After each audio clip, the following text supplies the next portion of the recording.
আসসালামু আলাইকুম এভরিওয়ান। আজকে আমরা রাজশাহী বোর্ডের আরেকটা প্রশ্ন নিয়ে আলোচনা করব। এখানে প্রথমেই উদ্দীপকে একটা চিত্র দেওয়া আছে এবং চিত্র থেকে এখানে গ নাম্বার প্রশ্নে বলা হয়েছে যে এক্স এর জন্য লজিক সমীকরণ নির্ণয় করো।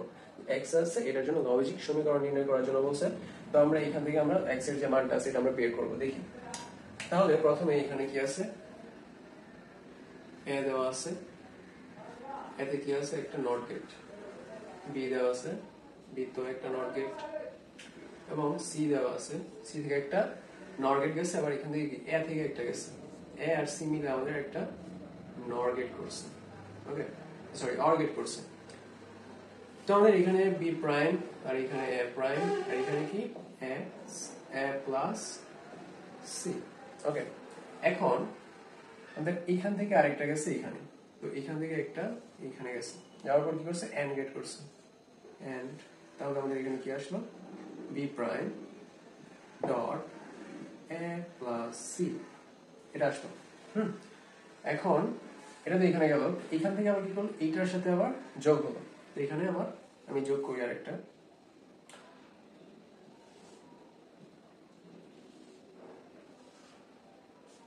এটা আসলো। এখন এটা থেকে কি করবো আমরা, এখান থেকে আসলো, এটা আসলো, এটার মান হচ্ছে, এটার মান হচ্ছে a prime plus b prime dot A plus C, এটা আসছে। এখন এটাকে কি করছে, আবার এখান থেকে আবার আরেকটা ইনপুট এভাবে নিয়ে কি করছে, ন্যান্ড গেটের ভিতর দিয়ে দিছে। তার মানে এটার উপর আরেকটা প্রাইম হয়ে যাবে। তো এখানে কি হবে, a prime dot plus b prime dot A plus c prime, okay. তাহলে আমরা এখানে সমীকরণটি বের করে ফেললাম, এটা সমান সমান এক্স, ওকে। এটা হচ্ছে আমাদের সমীকরণ। এখন এই সমীকরণটা থেকে আমরা কিভাবে একটা গেটের মাধ্যমে এই সমীকরণটাকে কি বাস্তবায়ন করা যাবে, এটাকে আমরা করতে পারবো একটা গেটের মাধ্যমে। এখানে এটাই বলা হয়েছে। বর্তনীটিতে প্রদত্ত ইনপুট ও আউটপুট, ইনপুট এবং আউটপুট দুইটা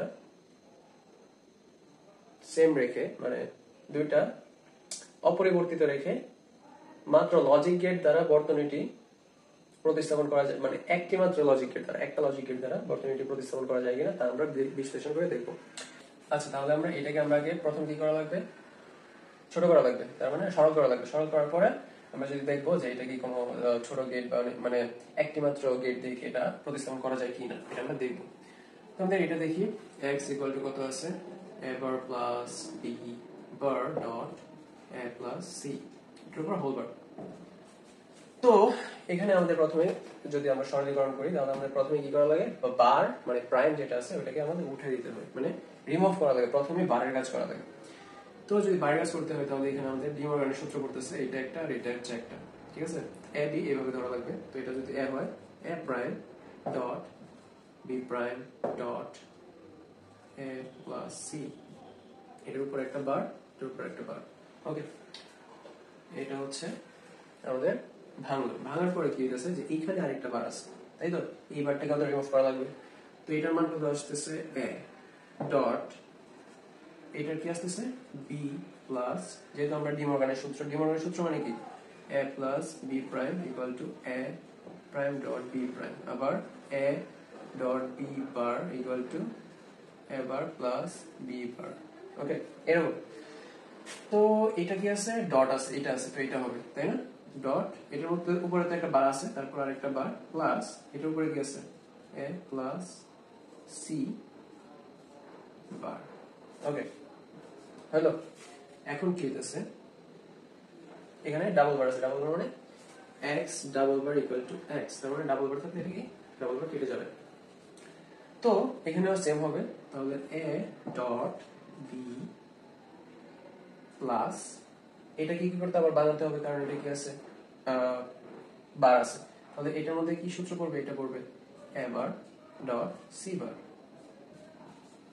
ওকে, এটা করছে। এখন কি হবে, এটার সাথে এখন আমরা ভাঙানো শেষ, বারের কাজ শেষ, এখন কি করতে হবে, এন্ড এর কাজ, মানে এন্ড গেটের কাজ করা, মানে গুণ করা লাগবে, গুণের কাজ করা লাগবে, তারপর আমরা যোগের কাজ করব, ওকে। তো প্রথমে এখানে কি করতে হবে, গুণের কাজের জন্য আমরা এটা দিয়ে, এখানে তো গুণ আছে, এটা আছে, এখান থেকে গুণ আসতেছে না, এটা যোগের, গুণ কি আসতেছে, এটা আসতেছে, এটা দিয়ে এটাকে গুণ করবো এবং এটাকে গুণ করবো, তাহলে আমাদের আসতেছে এ বি প্লাস, কারণ এ দিয়ে এটাকে গুণ করছি প্রথমে, এবং প্লাস এ দিয়ে এটাকে গুণ হবে, তাহলে a bar dot a dot c bar আসতেছে। ওকে, এখন আমাদের কি আসতেছে a b plus a bar dot a equal to 0। এটা হচ্ছে আমাদের সূত্র। তো এটা সমান সমান কি 0 ডট সি বার, তার মানে এ বি প্লাস 0 সাথে যাই গুণ হয় এটা কি হয়ে যায় 0 হয়ে যায়, তার মানে এটার आंसर হচ্ছে এ বি। এখন দেখো কি বলছিল, এটা आंसर কি ছিল, এটা आंसर কি ছিল এ বি, তাই তো? এটা কি হয়েছে, এটা কিন্তু আমরা এন্ড গেট দ্বারা করতে পারবো রিপ্রেজেন্ট, মানে এন্ড গেট দ্বারা আমরা বাস্তব মানে একটা গেটই কিন্তু লাগবে এন্ড গেট। যদি এ বি দিয়ে আমরা করি তাহলে আমরা কি পাচ্ছি, এবি পাচ্ছি, তাই তো? এটা কিন্তু এন্ড গেট দিয়ে করা যাচ্ছে, কিন্তু আমাদের ইনপুটে আমাদের সরি প্রশ্নে আমাদের কি দেওয়া ছিল, প্রদত্ত ইনপুট ও আউটপুট অপরিবর্তিত রেখে, মানে কি ইনপুট অপরিবর্তিত রাখতে হবে, মানে কি তিনটা ইনপুটই লাগবে।